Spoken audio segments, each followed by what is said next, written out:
Bonjour à tous, nous voilà de nouveau sous l'arbre à palabres et que nous avons écouté en fond sonore le maître Jimmy Cliff au tambour pour l'appel de la réflexion, l'appel à la réflexion.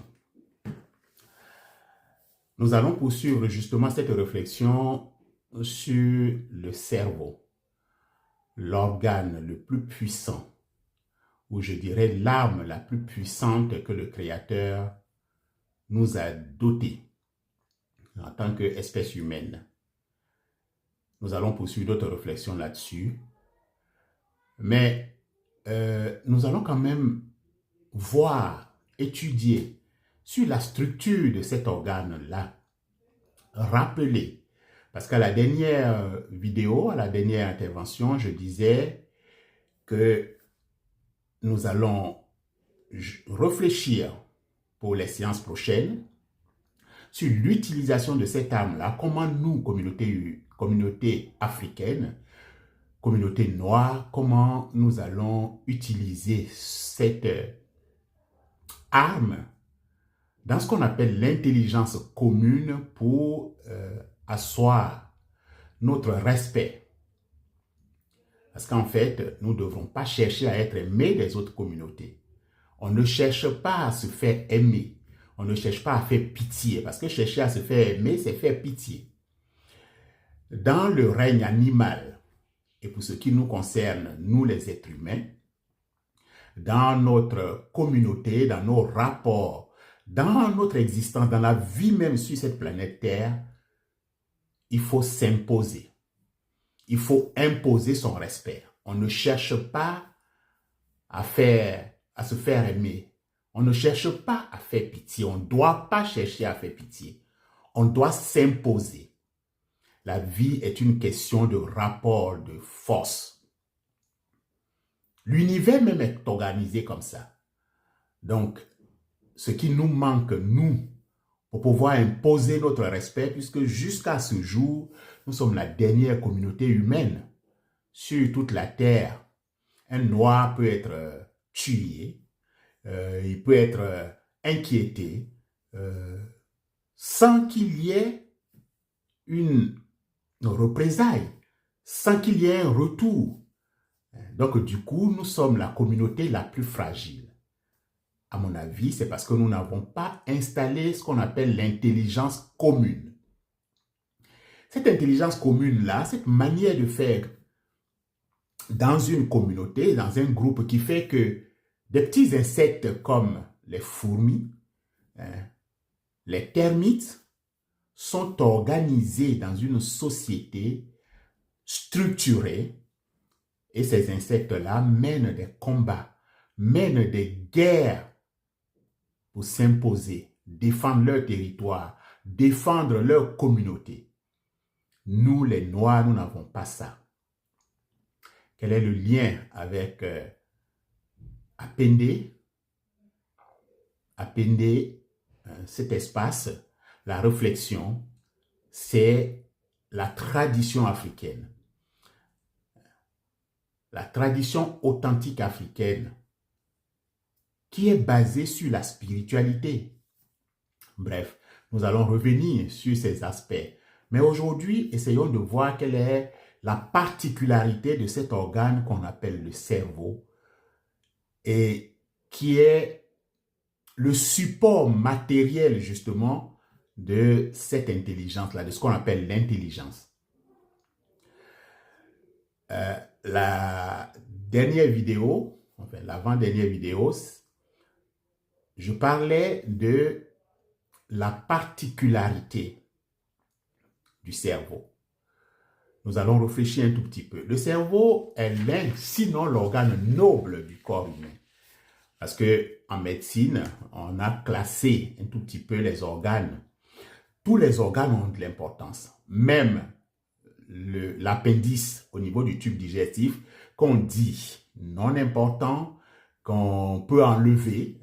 Il y a des sociétés dans lesquelles pour éviter l'appendicite, on enlève de manière volontaire ce petit bout d'intestin qui, soi-disant, n'a pas d'importance. Donc, moi, je dis que tous les organes sont importants dans le corps humain. Le Créateur n'a pas posé les organes dans le corps humain par fantaisie, par, comment on va dire, hasard. Non. Chaque organe dans le corps humain est important.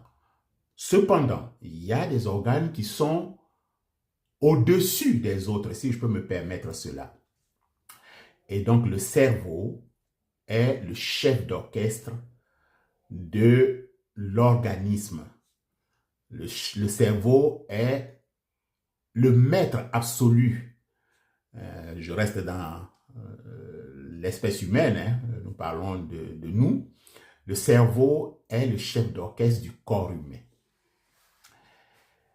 J'avais déjà parlé brièvement du fait qu'on mesure l'électricité qui est produite par cet organe-là dans le corps humain. Je rappelle, il y a 2 organes qui produisent de l'électricité et qu'on mesure. Qui parle d'électricité parle donc d'ondes. Donc on mesure les ondes qui sont émises par le cerveau et aussi ceux du cœur. On parle donc d'ECG, électrocardiogramme. Et pour ce qui nous concerne, on parle d'EEG, électroencéphalogramme.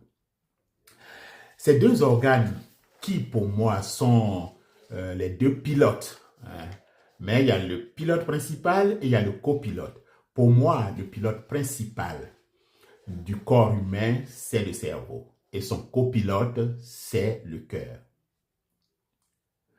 Ces 2 organes-là, quand on est dans l'embryogenèse,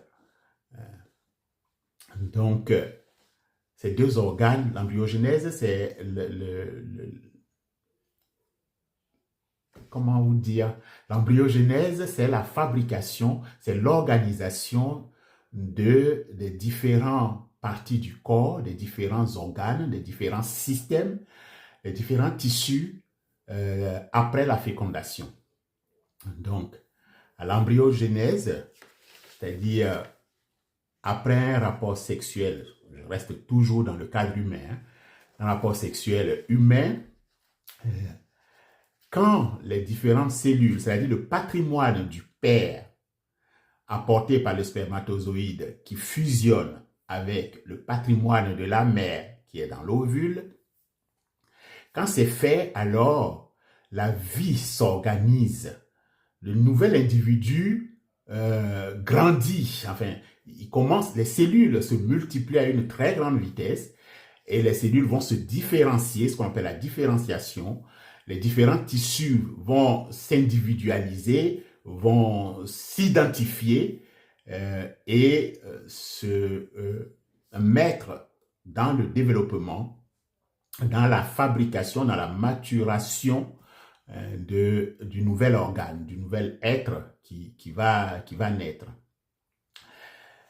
La science moderne, dans la médecine, on a réussi à savoir que le cœur du fœtus, le cœur du nouvel être qui va naître, commence à battre le 21e jour après la fécondation. Donc, l'activité cardiaque est perçue par les échographies, par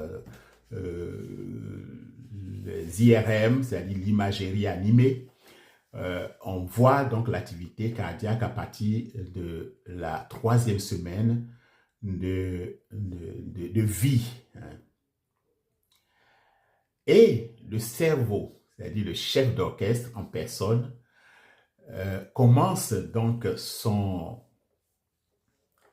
installation, son activité à partir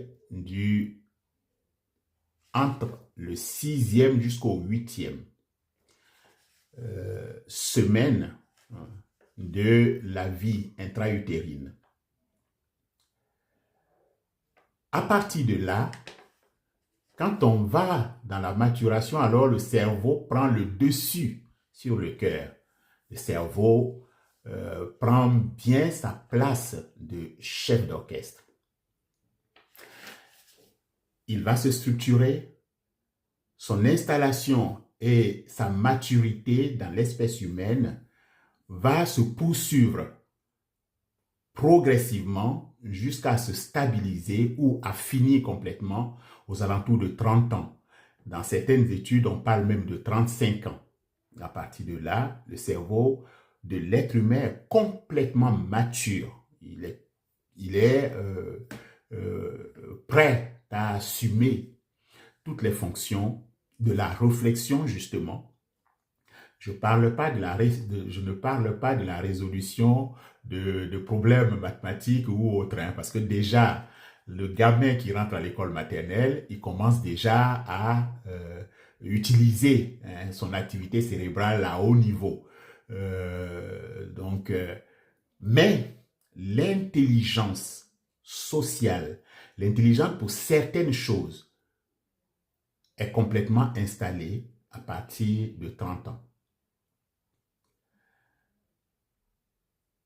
Le cerveau a une particularité. Ces cellules, aujourd'hui à la lueur de la science, quand ces cellules sont mortes, il est très, très difficile de les réanimer, c'est-à-dire de les faire fonctionner de nouveau. Quand un neurone est mort, quand il est grillé, il est grillé. Mais comme la nature sait très bien faire les choses, comme le créateur sait très bien faire les choses, alors les informations sont stockées pas dans une seule cellule du cerveau, dans un seul neurone. Les différents neurones ont des interconnexions très vastes, un réseau très vaste d'interconnexions, comme on voit un tout petit peu comparable à notre galaxie. On parle de centaines de milliards de connexions. Donc, les informations sont partagées, sont stockées dans différents endroits dans le cerveau. Elles sont partagées par plusieurs cellules. Le cerveau, qui est donc le siège de la réflexion, le siège de la personnalité et le siège de la conscience, est donc le support de toute activité, que ce soit individuelle ou collective, de l'espèce humaine. C'est grâce à ce puissant organe, à cette puissante arme que l'espèce humaine, nous qui ne représentons absolument rien du tout au niveau des autres créatures sur la Terre, au niveau de la force, au niveau de la fabrication des armes chimiques. Un serpent, il est tout petit, mais quand il pique, il n'y a rien à faire. L'éléphant, qui est le plus gros animal terrestre et qui est le symbole, qui est l'emblème de mon pays d'origine, la Côte d'Ivoire, un être humain ne représente absolument rien devant un éléphant. Si on parle de la rapidité de la course, nous, les êtres humains, nous ne représentons absolument rien devant un guépard. Nous ne représentons absolument rien devant les rapaces, les faucons, les aigrettes, voilà, nous ne représentons rien. Pourtant, nous avons domestiqué, nous avons dompté toutes ces forces des autres créatures. Ça, c'est grâce à notre cerveau. Le cerveau humain a cette particularité d'être vraiment, pour moi, vous conviendrez avec moi, l'arme la plus puissante qui existe sur Terre. Aujourd'hui, vous voyez tout ce qui se passe, l'actualité qui est la guerre en Iran, la guerre au Moyen-Orient. Vous voyez, tout ce qui est déployé, c'est le fruit du cerveau. Quand on parle de drones, de missiles intelligents, tout ceci, c'est le cerveau humain. Il faut bien préciser cela. Même si nous l'utilisons, son produit, c'est-à-dire le produit du cerveau humain, même si nous l'utilisons à mauvais escient, c'est ce qui nous permet de dominer notre planète. la particularité du cerveau s'étend jusqu'à l'œil. L'œil est l'organe des 5 sens, celui-là qui ne met pas un message brut au cerveau. Je vais m'expliquer banalement, comme ça, pour comprendre. L'œil est très particulier. Au niveau de la spiritualité, les yeux constituent l'une des portes de sortie, sinon la principale porte de sortie de l'énergie spirituelle d'un être humain. Mais pourquoi les yeux sont aussi si particuliers? Les yeux sont une émanation du cerveau. Dans le corps humain, le seul organe de sens dont la composition est pareille que le cerveau, c'est les yeux. En fait, les cellules visuelles sont des neurones. C'est la même structure, c'est le prolongement du cerveau. Et le cerveau, pardon, les yeux, l'œil humain, les yeux émettent un message déjà élaboré au cerveau. Ce n'est pas la même chose que les autres organes qui constituent les 5 sens de l'espèce humaine. Donc, les yeux constituent une partie du cerveau, si on peut nous exprimer ainsi. Les yeux sont une partie du cerveau. Alors, sur le plan africain, sur le plan de la tradition africaine, la personnalité, les esprits qui possèdent un être humain se logent en général dans son cerveau. Le cerveau est le siège de l'esprit humain. Par extension, le cerveau est le siège de la conscience. Son produit, le produit du cerveau, c'est-à-dire du fonctionnement du cerveau, est très délicat, est très spécial, parce qu'il est le produit de l'esprit. Je rappelle que le seul organe du corps humain dont la production est spécifique à un être humain, comme l'empreinte digitale, c'est le cerveau. Je rappelle cela parce que c'est très important, il faut maîtriser cela, il faut comprendre cela pour la suite du message. En tant que professeur, j'ai constaté cela. Vous donnez un cours, tous les étudiants sont dans l'amphi, ils voient exactement la même chose. Ils entendent la même chose. Mais quand vous interrogez, vous avez une réponse selon chaque étudiant, selon chaque individu. Ça doit nous faire réfléchir. Je mets en opposition ou en face un autre exemple pour nous permettre de comprendre, de bien cerner la particularité du cerveau. Si je demande à des personnes, ou je prends le cas de mes étudiants, de manger tous un fruit, le résultat n'est pas immédiat, comme quand je pose une question, mais le résultat de la digestion de ce fruit est pareil pour tous les étudiants. Ils vont manger le fruit, les substances nutritives du fruit vont passer dans le sang pour nourrir l'organisme. Les déchets vont s'évacuer par le rectum, par l'anus, ce qu'on appelle les matières fécales. Et ça, c'est pareil pour tout le monde. Peut-être que le temps de digestion ne sera pas la même, mais le résultat est identique pour tout le monde. C'est comme si je mets ces étudiants-là, ces personnes, sur une ligne de départ pour une course, là, ce n'est plus le système digestif, on va voir le système locomoteur. Tout le monde n'a pas la même puissance, tout ça, mais le résultat est identique. Nous allons le voir. Je vais mettre aligner 10 personnes sur une ligne de départ pour parcourir 100 mètres.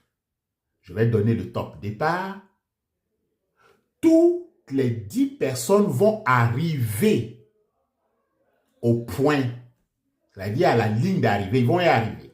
Mais pas avec pas avec le même temps. C'est-à-dire que le temps de parcours sera différent d'une personne à une autre. Mais l'objectif final, c'est ça le plus important. L'objectif final sera l'atteinte de la ligne d'arrivée. Tous vont y arriver.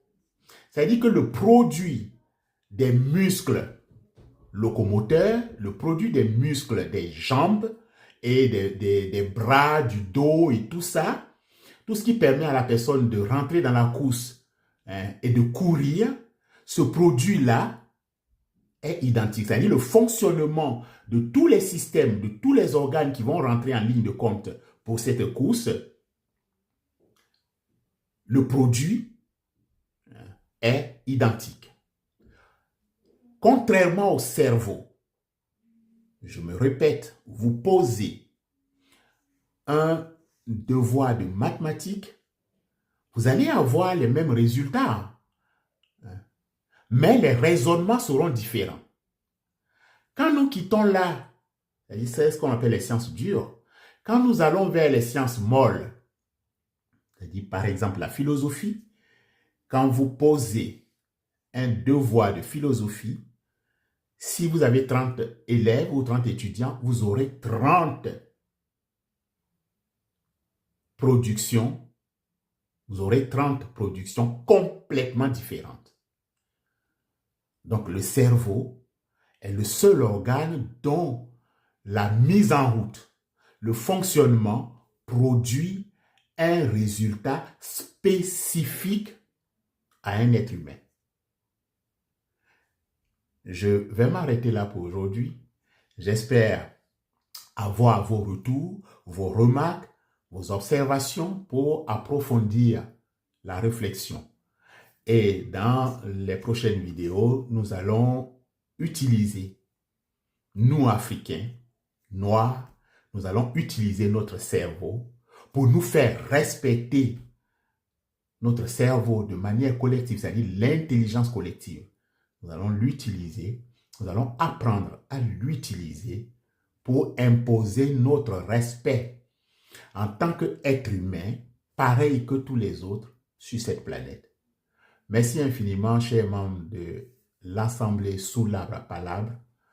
Quand on est sous l'arbre à palabre, la parole est libre. Chacun donne son opinion, chacun donne sa version, sa vision, et c'est ainsi qu'on partage et qu'on construit les sociétés que nos ancêtres ont construit leur société, ont fondé de puissants empires et ont réalisé des chefs-d'œuvre que même aujourd'hui, malgré la puissance de la science, nous n'arrivons pas encore à atteindre. Merci à vous, à très prochainement.